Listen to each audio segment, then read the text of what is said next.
Kita dah pukul 10 pagi ya. Assalamualaikum warahmatullahi wabarakatuh.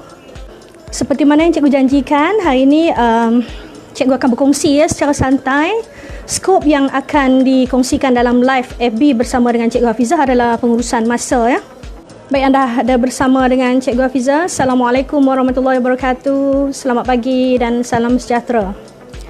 Sebelum kita mulakan ya, cikgu kongsi sikit skop-skop yang kita akan bincangkan, yang cikgu akan kongsikan untuk pagi ini. Yang pertama, cikgu akan kongsikan sebab-sebab mengapa pentingnya pengurusan masa. Yang kedua, cikgu akan kongsikan juga bahan daripada Datuk Dr. Haji Muhammad Fadilah Kamsah, iaitu 9 komponen yang perlu ada dalam jadual waktu. Yang kedua, cikgu akan kongsikan peruntukan masa tidur, di mana komponen masa tidur itu akan ada dalam jadual kita ya, jadual harian yang sistematik. Juga yang ni khusus kepada para pelajar ya, sama ada murid yang masih berada di sekolah rendah ataupun yang berada di sekolah menengah ataupun institut pengajian tinggi. Cikgu akan kongsikan waktu-waktu yang baik untuk belajar mengikut our biological clock. Dan juga cikgu akan kongsikan mengapa perlu ada jadual waktu yang sistematik ya. Baik, boleh kita mula. Kalau ada yang nak tanya soalan ataupun nak bagi apa-apa cadangan, pandangan ataupun nak bagi kat cikgu idea untuk cikgu buat penambahbaikan penyampaian cikgu pada kali ini ataupun pada video-video yang akan datang, boleh tulis di komen ya. Baik, cikgu mulakan. Yang pertama sekali, dah ada buku nota dan alat tulis kat tangan? Sebab apa yang cikgu nak sampaikan ni nampak macam santai, tapi memang kena tulis lah, kena catat, sebab cikgu tak boleh nak sampaikan dengan bentuk PowerPoint dan cikgu tak ada whiteboard dekat belakang. So harap semua yang menonton ni kena catat ya, suara clear. Thank you Sir Faizal. Ini kali pertama cikgu buat live santai bersama Cikgu Hafizah. Biasanya cikgu buat rakaman je. Baik, kalau dah ada pen dengan alat tulis, kita boleh mula ya. Baik, bagi guru-guru ataupun ibu bapa yang ada kat sini ya, sangat bagus. Tengok panduan yang cikgu akan bagikan ni, ini hasil daripada bacaan kajian-kajian berkaitan dengan sistem biologi badan dan juga sistem otak manusia yang dibuat oleh cikgu kongsikan daripada UCSD, University San Diego, California. University California San Diego. Dan juga cikgu banyak buat bacaan dan mengikuti slot bersama dengan Datuk Dr. Haji Muhammad Fadilah Kamsah. Jadi cikgu kongsikan ya. Baik. Sebagai seorang kaunselor ya yang bertugas sepenuh masa di sekolah, selalu cikgu berdepan dengan isu-isu pelajar jumpa cikgu, saya tak tahu nak urus masa tak cukup untuk belajar. Ada pula waris yang waris biasa jumpa dengan Cikgu Hafizah dan dia kata, anak saya tak tahu urus masa. Anak saya tak ada jadual. Anak saya ni tak tahu nak bahagi masa. Berdasarkan apa dia kata macam tu ya? Dia akan kata anak saya tak pandai bahagi masa bila dia tengok anak dia lebih banyak main, lebih banyak tengok TV ataupun lebih banyak membuang masa dengan gadget ataupun membuang masa bersembang kosong dengan kawan-kawan. Jadi istilah tak pandai urus masa bila ibu, waris, guru mengadu seseorang tu tak pandai urus masa sebab dia tengok melakukan apa-apa aktiviti berlebihan sehingga yang dia rasa penting terabai. Contoh, satu hari 24 jam tapi anak tu dia tengok 6 jam dengan movie dan dengan gadget, dengan game. Jadi dia rasa masa belajar 30 minit sahaja. Jadi dia kata tak pandai urus masa. Okey, itu tuduhannya. Baik. Jadi cikgu nak mulakan hari ini dengan perkara pertama. Cikgu nak kongsikan 4 sebab mengapa penting seseorang itu mengurus masa. Ni cerita, kalau kita cerita tentang mengurus masa, dia tak semestinya seorang pelajar saja tau. Yang bekerja, yang suri rumah tangga, semuanya kena belajar tentang mengurus masa. Cuma yang tajuk hari ini, cikgu lebih fokus kepada pelajar sekolah dan pelajar IPT. Dan kalau tuan-tuan dan perempuan adalah guru, baik. Kalau kata kita menjadi seorang pelajar, yang cikgu fokuskan hari ini adalah untuk pelajar ya, sama ada pelajar sekolah rendah, sekolah menengah dan juga pelajar IPT. Dan kalau yang menonton ini adalah waris, waalaikumsalam, dan guru, gunakan apa yang cikgu kongsikan ini untuk pandu, bimbing anak, bimbing pelajar, membina jadual waktu yang sistematik. Kalau kebiasaannya sebagai seorang kaunselor, kalau pelajar buat appointment dengan Cikgu Hafizah untuk pengurusan masa, membina jadual belajar yang sistematik, dia ambil lebih kurang 1 ke 2 jam. Ya? Okey, 4 sebab. Mengapa penting mengurus masa? Yang pertama, kenapa penting mengurus masa? Yang pertama, kalau masa tak diurus, masa itu akan dirugikan. Dihabiskan sia-sia. Berlalu begitu sahaja, tidak bermanfaat. Ya? Macam mana kita kata tak bermanfaat ya? Kita buat benda yang kadang-kadang masa itu terbuang dengan bersembang-sembang, sembang kosong. Ya, kalau apa yang kita sembangkan itu adalah perbincangan berkaitan dengan pekerjaan. Kalau kita katakan masa itu terbiar, merugikan, kita buat perkara yang sia-sia, tak mendatangkan manfaat. Tapi kalau satu hari itu kita bersembang 1 ke 2 jam, tapi apa yang disembangkan itu adalah berkaitan dengan tajuk-tajuk peperiksaan, tapi kita jadikan conversation tu santai, ya, itu okey. Kalau kita bersembang tentang idea-idea untuk berkhidmat, untuk bekerja, itu okey. Tapi perkara-perkara yang merugikan ini yang tidak ada manfaat. Contoh yang tidak ada manfaat, kita sembang kosong, kita menonton wayang saja, kita duduk layan lagu yang tidak ada manfaat, ya. Yang kedua, kenapa penting urus masa? Supaya bila kita boleh mengurus masa kita dengan baik, bererti kita sedang melatih diri kita menjadi orang yang berdisiplin. Orang yang berdisiplin, ya. Yang ketiga, antara ciri orang yang berjaya adalah yang pertama dia berdisiplin, yang kedua dia bijak mengurus masa. Orang-orang yang berjaya ni aktiviti dia banyak, sibuk, perkara yang penting-penting belaka. Jadi perlu mahir mengurus masa supaya tidak terabai perkara-perkara seperti self-care. Self-care ni penjagaan diri.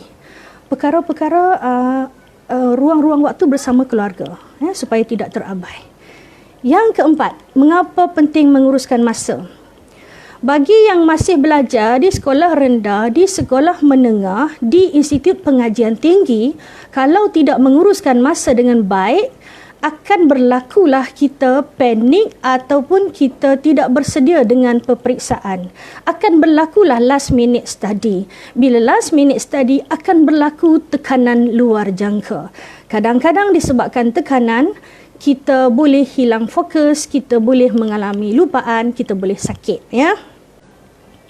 Yang ni, yang mana yang nak buat jadual waktu selepas ni, boleh ambil pen, boleh ambil buku nota. Sini cikgu nak kongsikan 9 komponen.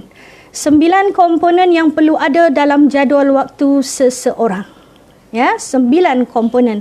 Selalunya yang kita tengok, yang kita biasa buat, bila kata jadual waktu tu dia ada apa? Selalunya adalah dalam jadual waktu dia tu waktu tidur, waktu bangun tidur, lagi apa lagi? Waktu dia belajar, lagi apa lagi? Waktu dia solat, contohnya. Tapi hari ni cikgu akan kongsikan 9 komponen yang perlu ada dalam satu jadual waktu yang sistematik bagi seseorang, yang merangkumi semua aspek. Ya, cikgu mulakan komponen yang pertama iaitu S. S maksud dia, komponen yang pertama, sekolah. Jadi perkara yang pertama kena ada dalam jadual waktu adalah waktu persekolahan bagi yang masih bersekolah. Kalau yang belajar di IPT, waktu kuliah, ataupun yang kerja sambil belajar, waktu bekerja dia. Biasanya waktu sekolah bagi sekolah rendah, sekolah menengah lebih kurang lah dalam 7 jam. Itu tak ambil kira lah kelas tambahan yang di belakang ataupun aktiviti-aktiviti kurikulum. Cikgu buat anggaran lebih kurang untuk komponen S, sekolah. Masa persekolahan tu lebih kurang 7 jam. Okey, itu komponen yang pertama. Yang kedua, I. I ni apa? Masa ibadah. Yang ni cikgu fokuskan kepada orang Islam. Orang Islam, masa ibadah ni lebih kurang 1 jam. Cikgu ambil kira 5 waktu solat sehari semalam, setiap waktu lebih kurang 10 ke 15 minit. Okey, lebih kurang 10 ke 15 minit. Waktu ni bermula daripada kita ambil wuduk, kita solat wajib, kita solat sunat, kita baca Al-Quran, ataupun kita menghadiri kelas-kelas fardu ain, atau kita mendengar online atau YouTube berunsurkan tazkirah. Maksud dia, I ini, komponen yang kedua, masa ibadah merujuk kerohanian, bukan hanya sekadar masa solat, ya. Cikgu ulang, komponen yang kedua ibadah ini lebih kurang 1 jam. Baik, yang ketiga. Yang ketiga M. Yang pertama tadi S, sekolah. Yang kedua I, ibadah. Yang ketiga M. M ni makan. Tuan-tuan dan puan, adik-adik yang menonton bersama dengan cikgu hari ini, ketahuilah, masa makan sepatutnya ada dalam jadual. Bukan orang Kedah kata kita makan ikut dan. Rasa lapar makan, rasa lapar makan. Sebenarnya biologi kita perlu ada masa makan yang tertentu. Contoh, waktu sarapan sepatutnya berlaku lebih kurang 30 minit selepas kita bangun tidur. Itu. Jadi kalau lebih daripada 30 minit kita bangun tidur, perut kita dibiarkan kosong 1 jam, 2 jam, 3 jam. Ini yang berlaku, yang mudah membawa kepada penyakit gastrik. Dia ada satu sistem biologi badan ya. Cikgu tak huraikan dengan detail untuk bahagian tu.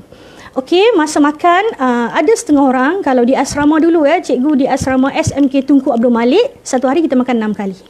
Okey, 6 kali. Kalau kebiasaan Cikgu Hafizah di rumah, satu hari makan 5 kali. Sebab kebiasaan ambil sarapan berat, maka kami skip minum pagi. Tapi ada juga yang biasa cikgu jumpa. Oh, terima kasih Kak Yung, Nur Azita. Terima kasih Kak Zee. Baik. Ada yang cikgu jumpa satu hari dia makan 4 kali. Ada yang sepanjang perkhidmatan cikgu berjumpa satu hari 1 kali makan yang berat. Ada yang satu hari 2 kali. Baik, cikgu kongsikan slot cikgu bersama dengan pakar pemakanan Hospital Tanah Bahia ya. Beliau menyatakan wajib bagi kita satu hari ambil 3 kali slot makan. 3 kali slot makan, yang pertama yang wajib adalah waktu sarapan. Sarapan wajib ya. Sebab tu cikgu selalu pesan dekat pelajar-pelajar, dekat murid-murid dalam ceramah ke ibu bapaan, cikgu pesan dengan ibu bapa. Tolong jangan bagi anak datang ke sekolah tanpa sarapan. Tanpa sarapan, anak kekurangan tenaga untuk dihantar ke otak untuk menghadam apa yang cikgu ajar. Okey, baik, sarapan, wajibnya mengambil makan tengah hari, wajibnya mengambil makan malam. Ini 3 waktu makan yang tidak boleh di-skip mengikut pakar pemakanan ya. Jadi cikgu ambilkan kata masa makan ni sama ada 6 kali sehari, 5 kali atau 4 kali atau 3 kali. Dalam satu hari itu lebih kurang 1 ke 2 jam. Kenapa cikgu letak 2 jam ya? Bukanlah sebab makan tu mungkin panjang sangat, tetapi mungkin pada masa kita nak makan, kita menyediakan makanan. Kita masak sendiri ataupun kita membantu ibu bapa kita, ibu kita khususnya memasak ataupun membasuh pinggan. Jadi dalam tu cikgu anggarkan 1 ke 2 jam. Terima kasih kakak, perkongsian ilmu bermanfaat. Terima kasih. Minta maaf ya kalau ada tuan-tuan dan perempuan, adik-adik yang bersama dengan cikgu yang tak sempat cikgu welcome, tak sempat jawab salam, minta maaf. Cikgu macam tu lah bila masa bercakap ni kan, fokus dengan konten. Baik, yang keempat. Tadi kita dah 3 ya. S, sekolah. I, ibadah. M, makan. Yang keempat. Komponen yang keempat, masa tidur. Yang ni wajib. Cikgu tolak lah ya yang terpaksa bekerja dengan jadual waktu shift ni ya. Ini jadual waktu orang normal ya. Sistem biologi badan, satu hari kita kena tidur. Berapa jam kita kena tidur? Baik, kebiasaan yang kita dengar orang-orang cakap orang tua cakap, ada yang biasa kita pergi ke mana-mana sembang di kedai makan ataupun ada cikgu-cikgu yang bercakap satu hari kena tidur 8 jam Kita tengok di internet kena tidur 8 jam Baik, sekarang cikgu nak kongsi ada satu kajian. Kejap lagi cikgu kongsi ya, kajian daripada UCSD, University California San Diego. Masa tidur, dengar betul-betul, 6 ke 7 jam. Okey, masa tidur 6 ke 7 jam. Nanti cikgu kongsi bahagian tidur saja. Komponen yang kelima, S sudah, I sudah, M sudah, T sudah tidur. Komponen yang kelima B. B itu apa? Belajar. Belajar, ulang kaji. Waktu ini, katakan cikgu masukkan dalam anggaran ya, waktu belajar, waktu ulang kaji sekitar 3 jam setiap hari. 3 jam setiap hari. Bukan bila dah lagi sebulan nak exam, seminggu nak exam, kita buat 3 jam. 3 jam setiap hari daripada awal tahun. Jadi kita sentiasa bersedia. Right? 3 jam satu hari, masa belajar ulang kaji. Belajar ulang kaji termasuk buat homework, siapkan nota, cuba menghafaz contohnya. Yang keenam, R, waktu rehat. Rehat wajib. Every day. Badan kita bukan mesin. Balik daripada sekolah, pukul 2 petang, kita sampai ke rumah 2:30 petang, tak boleh terus belajar Sampai ke rumah 2 petang, tak boleh kita terus belajar Kita ambil masa dulu untuk kita mandi, kita makan, kita solat, kena ada waktu untuk diri sendiri istirahat namanya. Istirahat ni kita tak buat perkara-perkara yang berat. Ya, istirahat bukan mengemas rumah ya. Istirahat untuk meredakan mental kita dan fizikal kita setelah kita seharian 7 ke 8 jam berada di sekolah. Ingat ya, masa istirahat dia berbeza ya. Yang ketujuh, R.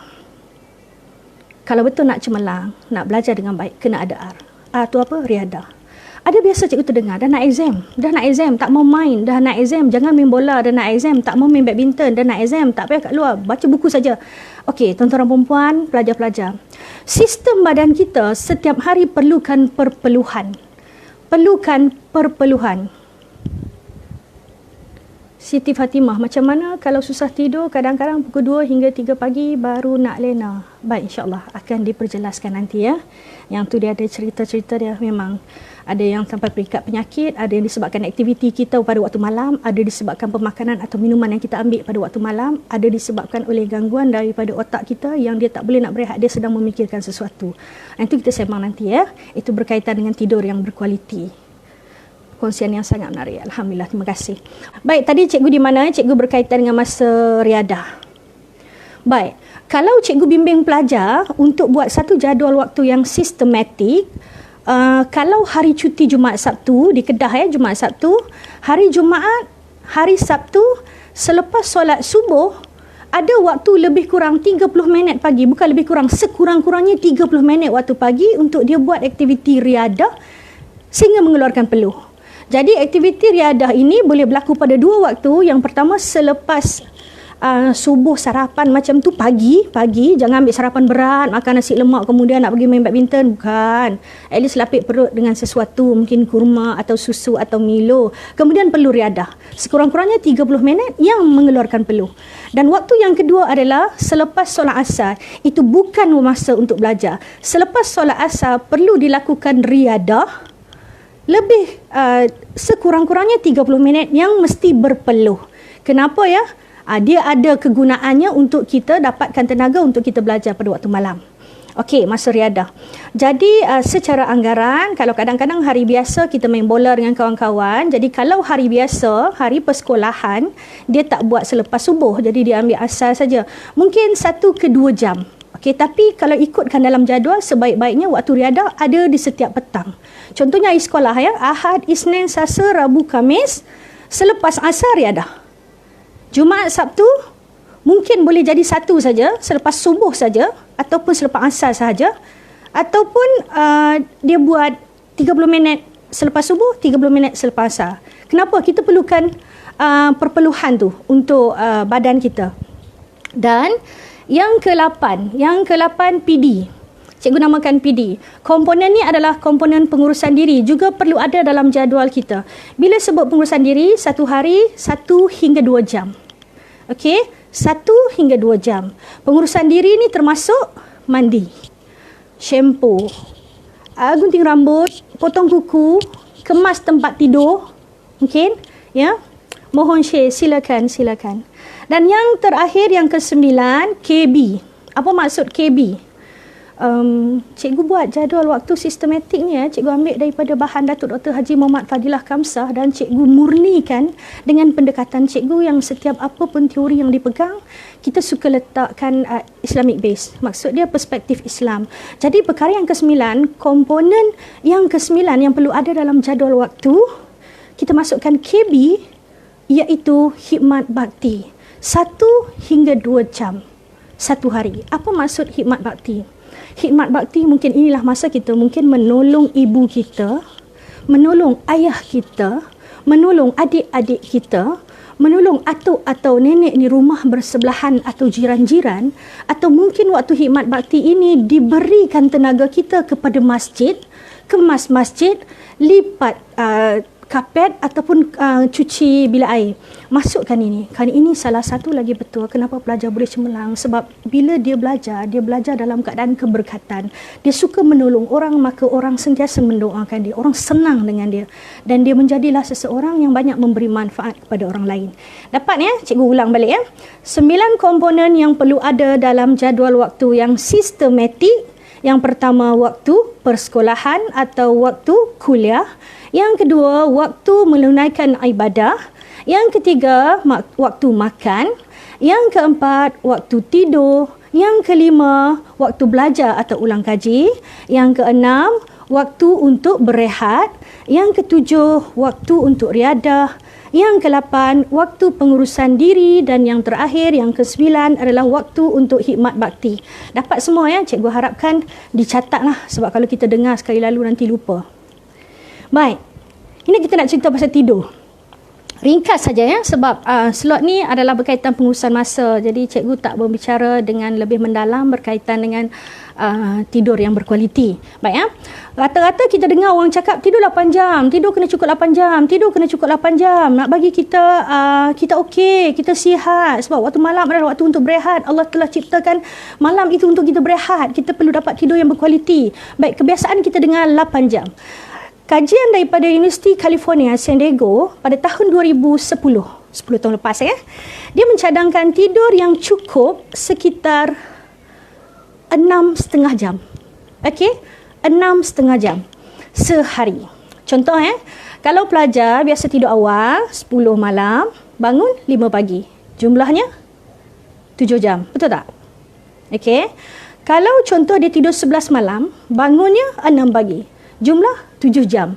Tadi cikgu cakap 6 jam setengah. Okey, kajian menyatakan dia ambil kira normal person, orang yang normal, orang yang tidak ada masalah tidur, orang yang tidak ada masalah insomnia, ambil masa lebih kurang 15 ke 20 minit daripada mula meletakkan kepala di bantal untuk nak mula tidur. Dia masih lagi dalam keadaan berjaga sekitar 15 ke 20 minit dan dalam tempoh ini bunyi-bunyi sekitar masih boleh membangunkan dia. Sebab tu yang kita buat waktu tidur 10 pagi sampai 10 malam 5 pagi atau 11 malam 6 pagi sebab mengambil kira 30 minit untuk masa yang belum bermulanya tidur. Baik. Seterusnya yang cikgu janjikan nak kongsi. Jangan berhenti bagi ceramah online macam ni. InsyaAllah, insyaAllah. Ini kali pertama saya mencuba sebenarnya. Sebelum ni saya lebih banyak buat rakaman. Jadi gemuruh tu kurang Kita buat rakaman, kita boleh ulang tengok okey ataupun tidak. Kita buat label. Baru saya upload di YouTube. Cuma untuk live perkongsian ini kali pertama. Tajuk kita seterusnya. Kita ke waktu-waktu yang baik untuk belajar. Waktu-waktu yang baik untuk belajar. Ada 4 komponen. Yang pertama, aktiviti belajar kita untuk faham. Yang kedua, aktiviti belajar kita untuk hafal. Yang ketiga, aktiviti belajar kita untuk menyiapkan tugasan, assignment atau homework. Yang keempat, aktiviti belajar kita untuk ulang kaji. Maksud cikgu ulang kaji, kita ulang belajar untuk mengingat, kita ulang buat nota minda ataupun apa yang kita dah lupa yang kurang faham kita ulang tengok. Ya, baik. Ini yang cikgu akan kongsikan bahan daripada Datuk Dr. Haji Muhammad Fadilah Kamsah yang cadangkan waktu-waktu belajar mengikut masa-masa yang kita nak belajar according to our biological clock, jam biologi kita, ya. Okey, kalau kita nak belajar dan apa yang kita nak belajar itu berkonsepkan untuk faham. Okey, untuk faham. Waktu mana waktu yang sesuai? Iaitu awal malam. Okey, awal malam pukul apa? Selepas solat maghrib. Kita dah habis solat maghrib, tazkirah, baca Quran, kita boleh mula pukul 8 malam. Okey, yang ni cikgu nak sebut. Apabila kita nak mula belajar pukul 8 malam, janganlah makan malam pukul 7. Jangan makan malam pukul 7.30. Ambil masa makan malam sekurang-kurangnya ataupun lebih kurang 2 jam sebelum. Jadi kalau untuk keluarga cikgu sendiri dengan anak-anak, kami amalkan makan malam sebelum solat maghrib. Okey, dalam pukul 6 cikgu dah mula sediakan makan malam. Jadi tuan-tuan dan puan-puan, ibu bapa, para guru, selalu ingatkan para pelajar. Pelajar-pelajar yang tengok bersama dengan cikgu, amalkan makan malam sebelum pukul 7, sebelum waktu maghrib. Kita ambil masa lebih kurang 2 jam untuk memproses dan menghasilkan tenaga untuk kita belajar nanti. Ya, jadi kalau kita nak belajar untuk faham punya subjek yang perlukan kefahaman, kita ambil waktu belajar awal malam lebih kurang pukul 8 malam. Boleh Okey, yang kedua, bila kita nak belajar, apa yang kita nak belajar itu berkonsep hafalan. Yang ni kita nak kena menghafaz. Kita nak buka nota pendidikan Islam contohnya, kita nak hafaz dosa-dosa besar, kita nak hafaz berkaitan dengan perkara-perkara ghaib, kita nak hafaz berkaitan dengan akhlak Islamiah. Bila kita nak hafaz, kita gunakan waktu yang pertama pertengahan malam. Untuk belajar ini ya, pertengahan malam maksudnya kalau tadi awal malam pukul 8 so pertengahan malam lebih kurang pukul 10 malam sehingga pukul 12. Cikgu sangat tak galakkan belajar sehingga tarikh bertukar. Maksud dia pukul 12 lebih tarikh sudah bertukar, masuk hari baru ya. Nanti badan kita kesihatannya akan terganggu, Tidurlah sebelum bertukarnya hari baru. Okey, cikgu ulang ya, untuk hafaz pertengahan malam di antara pukul 10 malam hingga 12 tengah malam, lebih kurang begitu. Hentikan sebelum pukul 12 malam. Kalau pukul 12 kita nak tidur, hentikan sebelum pukul 12 malam ya. Dan waktu yang sesuai untuk menghafaz adalah waktu awal pagi. Awal pagi ni sama ada kita boleh bangun sebelum subuh. Sebelum subuh kita belajar masa tu untuk menghafaz, ataupun selepas solat subuh, selepas kita dah riadah keluarkan peluh, selepas kita sarapan, awal pagi lebih kurang pukul 8 pagi tu kita dah boleh mula belajar untuk benda-benda yang melibatkan hafalan. Okey, boleh ya? Yang ketiga, kalau kita nak belajar untuk tujuan menyiapkan kerja sekolah. Okey, kalau kerja sekolah, waktu mana yang sesuai untuk kita buat? Waktu petang. Okey ya, cikgu bagi contoh. Bila balik sekolah pukul 2 petang sampai rumah sampai rumah, ambil masa untuk pengurusan diri, ambil masa untuk makan, ambil masa untuk solat. Kemudian ambil masa untuk rehat sebentar, lebih kurang dalam 30 minit. Right? Jadi kalau sampai rumah pukul 2, pukul 3 baru mula belajar. Pukul 3 sehingga pukul 4.30 cukup. Sebab cikgu dah pesan, apabila masuk waktu asar, solat asar, selepas itu bukan waktu yang sesuai untuk belajar. Waktu itu adalah waktu untuk riadah. Ya? Jadi kalau kita nak siapkan kerja sekolah, waktu yang cukup sesuai adalah waktu petang, sekitar 2 hingga 4.30 petang ya. Baik. Yang keempat, aktiviti belajar yang berbentuk ulang kaji. Ulang kaji kita nak ulang tengok, highlight, kita nak buat peta minda, kita nak tulis nota-nota tambahan dalam bentuk grafik, kita nak tampal sini sana. Sebab bila kita buat peta minda, kita tampal di dinding-dinding, kita akan berulang tengok. Dan otak kita akan mengingat sesuatu yang disebut atau dilihat secara berulang. Right? Jadi, ulang kaji, waktu mana yang sesuai? Hujung minggu. Okey? Hujung minggu, waktu malam, waktu pagi. Maksudnya, untuk ulang kaji, ambillah daripada mana-mana waktu yang cikgu sebutkan tadi. Awal malam, pertengahan malam, pagi atau petang. Boleh saja. Okey, boleh ya? Jelas ya? Okey, seterusnya. Okey, mengapa perlu ada jadual waktu yang sistematik? Apa perlu ada jadual waktu yang sistematik? Kadang-kadang anak-anak kita kat rumah tak buat ya. Kadang-kadang pelajar-pelajar tak buat ya. Kenapa ya? Dia rasa macam tak apalah, setiap pukul 8 malam dia study lah. Okey, 7 pagi sampai pukul 2 petang dia memang ada kat sekolah, tak perlu buat jadual lah. Bila tak ada jadual waktu? Kenapa tak boleh buat jadual waktu? Bila tidak ada jadual waktu, maka orang itu tidak ada perancangan. Ya, tidak ada perancangan. Peruntukan masa tertentu untuk aktiviti tertentu. Maka kita akan jadi terlebih masa. Kadang-kadang kita buat yang ni terlebih sehingga yang ni terpinggir. Kita buat yang ni lebih sedangkan yang ni penting terabai. Baik. Satu, kalau kita tidak ada jadual waktu, kita gagal buat jadual waktu, kita adalah orang yang tidak merancang untuk memperuntukkan masa dan waktu kita untuk aktiviti tertentu. Satu. Yang kedua, bila kita tidak ada jadual waktu, akan berlaku masa berlebihan untuk sesuatu aktiviti hingga tak cukup masa untuk buat aktiviti penting yang lain. Boleh Okey. Yang ketiga, bila kita tak cukup masa untuk buat aktiviti yang lain, selalunya belajar ini bukan menjadi tarikan utama.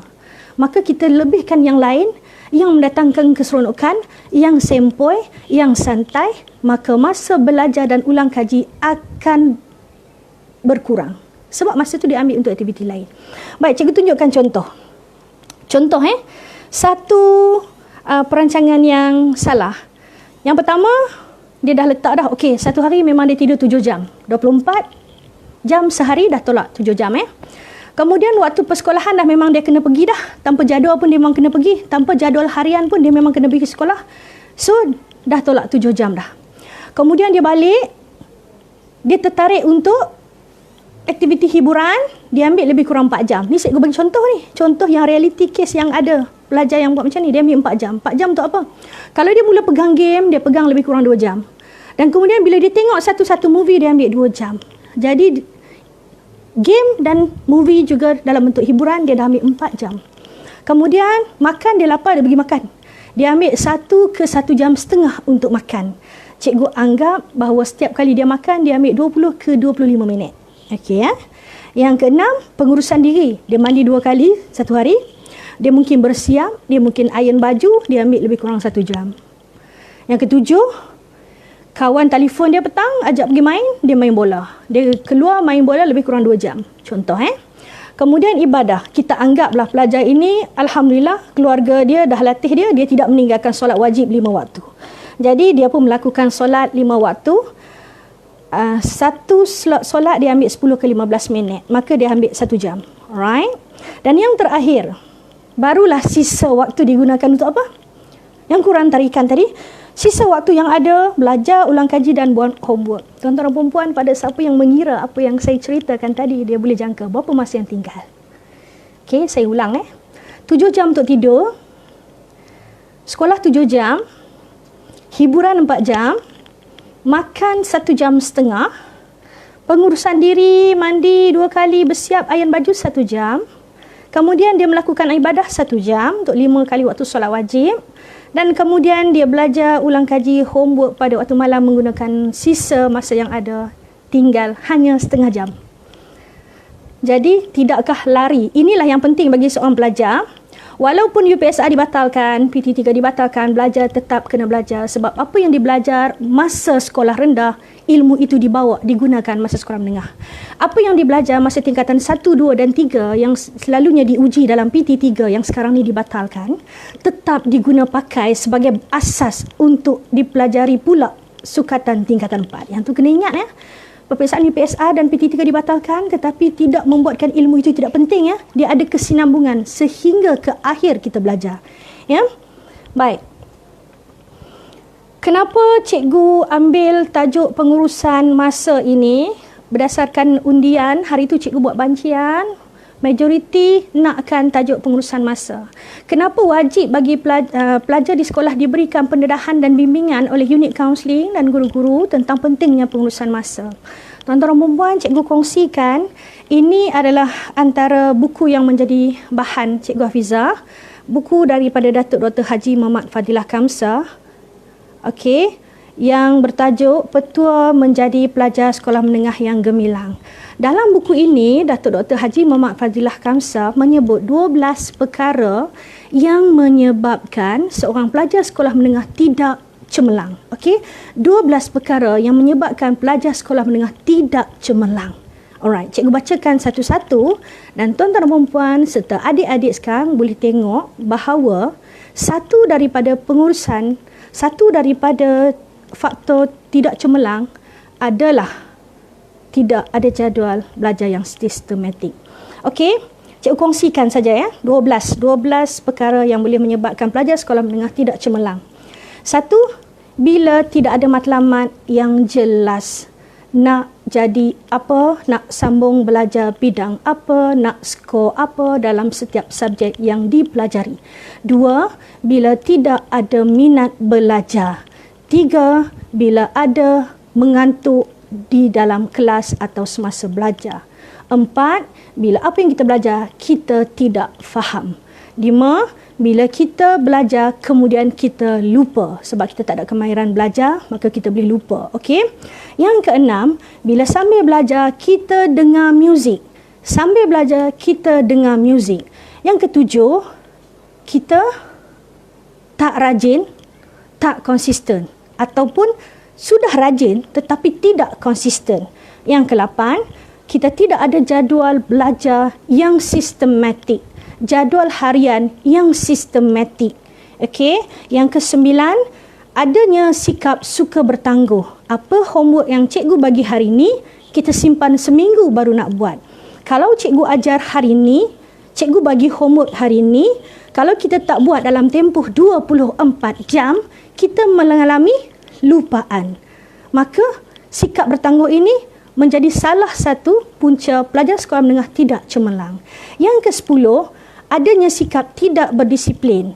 Yang ke-11, tidak ada kumpulan belajar. Kenapa penting kumpulan belajar? Kita berkongsi kebolehan, kita ulang ajar kawan. Bila kita ulang ajar, kita akan ingat.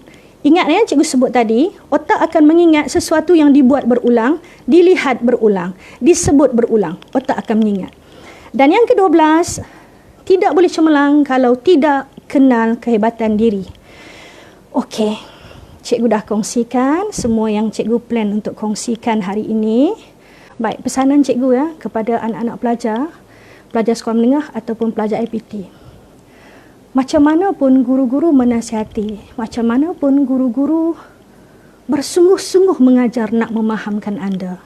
Bagaimanapun ibu bapa bersungguh-sungguh cari wang untuk memberikan anda satu suasana belajar yang selesa. Bagaimanapun ibu-ibu membelikan apa juga kelengkapan untuk membolehkan anda belajar dengan cemerlang. Tetapi kita tidak boleh cemerlang ya pelajar-pelajar kalau kita sendiri tidak mahu. Tidak mahu untuk cemerlang. Tidak mahu untuk berubah menjadi pelajar yang lebih baik. Maka di situ segala usaha guru-guru, segala usaha ibu bapa menjadi sia-sia kerana kita sendiri yang tidak mahu. Dan kalaulah dengan izin Allah hidayah sampai kepada anda sekalian, pelajar-pelajar sekolah dan pelajar IPT, anda merasakan ingin berubah menjadi pelajar yang lebih baik, ingin berubah menjadi orang yang berjaya, dan setelah aku berjaya, aku nak membela keluarga, aku nak membela bangsaku, aku nak membela agamaku. Jika ada matlamat dan niat itu hari ini, peganglah ia kuat-kuat. Sebab cikgu nak kongsikan juga 6 tips daripada Cikgu Hafizah macam mana bila kita nak berubah. Yang pertama, pegang tekad yang kuat. Pegang betul-betul tekad nak berubah. Yang kedua, betulkan niat. Kenapa aku nak berubah menjadi pelajar yang baik, pelajar yang cemerlang, anak yang baik, anak yang hebat? Adalah kerana Allah, bukan kerana nak mendapatkan gelaran dan pujian. Yang ketiga, dalam kita nak buat apa pun, nak belajar apa pun, nak kerja apa pun, nak jadi cemerlang atau terbaik atau menerima apa juga anugerah, ingatlah, jangan lupakan ibadah kepada Allah. Kerana nak memberi adalah Dia. Yang nak memberi adalah Dia. Yang nak mengizinkan adalah Dia. Jangan lupa ibadah. Yang keempat, sentiasa berdamping dengan orang-orang yang sentiasa bagi motivasi dengan kita. Jangan berdamping dengan orang yang memberi kata-kata berbentuk toksik, yang mungkin akan berbentuk ejekan, hangat-hangat ti ayam, tak payahlah pulun sangat, relax-relax, sudahlah. Kata-kata itu akan sedikit demi sedikit mengganggu momentum kita yang tadi nak berubah semangat tu ya. Yang kelima, jadilah orang yang suka tolong orang. Bila kita suka tolong orang, tolong mak, tolong ayah, tolong kakak, tolong abang, tolong atuk nenek, tolong jiran-jiran, secara tidak langsung orang mendoakan kita. Bila orang pakat mendoakan kita, laluan kita melakukan kebaikan menjadi mudah. Laluan kita menuntut ilmu menjadi mudah. InsyaAllah. Dan yang keenam, bila kita nak berubah, kita perlukan satu rasa keyakinan dan semangat. Untuk ada rasa keyakinan dan semangat, kita kena tenung diri kita apa yang bagus tentang diri kita, apa yang baik tentang diri kita yang Allah dah bagi dekat kita.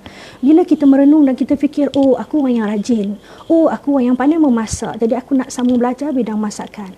Oh aku orang yang pandai, aku mahir dalam bidang psikologi, memahami orang, aku boleh membantu orang, aku boleh menjangkakan tindakan orang yang begini, aku pandai memujuk orang. Jadi kita rasa kita ada bakat, kita ada kekuatan, menyebabkan perasaan kita lebih positif dan lebih bersemangat. Okey, itu saja daripada cikgu. Terima kasih Kak Ila, alhamdulillah. Terima kasih Zuraida.